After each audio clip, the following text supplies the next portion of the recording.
Did the government even have the people? Shebi, you can abandon people who were with you.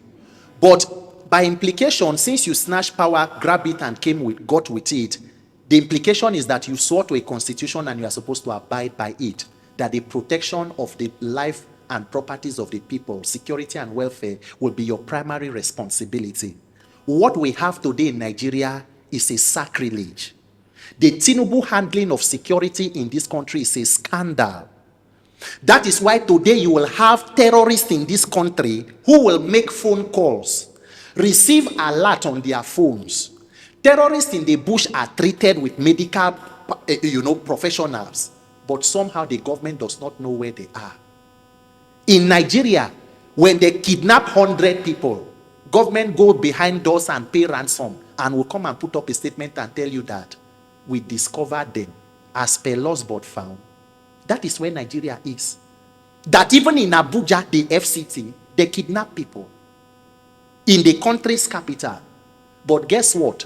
In the words of Professor Wole Soyinka, the son of the president, Seyi Tinubu, was seen with a security entourage and convoy that Professor Wole Soyinka, not me, who by the way is a friend to the president, had to call people around the presidency and say, what is going on? What kind of security is this? Do you know what Wole Soyinka said?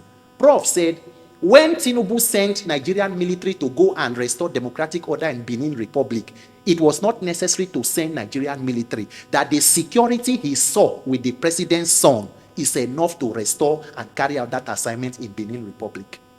That is what we are talking about. Outright criminality and rascality in Nigeria. That's why obese statements will continue to ring a bell. If you are not stealing as a president or a leader, your wife is not stealing, your children are not stealing, you have reduced corruption by 50%. When you have an entire family parasiting on the commonwealth of the people, how do you move forward? Collecting contracts. You know how much Nigeria has spent on forex travel for the wife of the president? In 2023, within the space of 3 months, we spent over 700 million. Directly taken from the State House account. We are budgeting money for SUV for office of First Lady. The president's son is there. The daughter is Iyaloja, Iyalode, Babaloja. That is Nigeria. Tinubu's presidency is like going for a black market Friday shopping. Buy one, get 3 free. Father is giving you incompetence and failure in leadership. Son is running around sharing rice with city campaign. The wife is taking forex and traveling to Angola. The daughter is installing Babaloja in Benin. That is Nigeria under Tinubu. And people are dying. People are in custody. As we are talking now, kidnappers will flog you, put it on TikTok. DSS do not know where they are. But make I talk one thing about government now. They will trace me. We must dismantle this structure.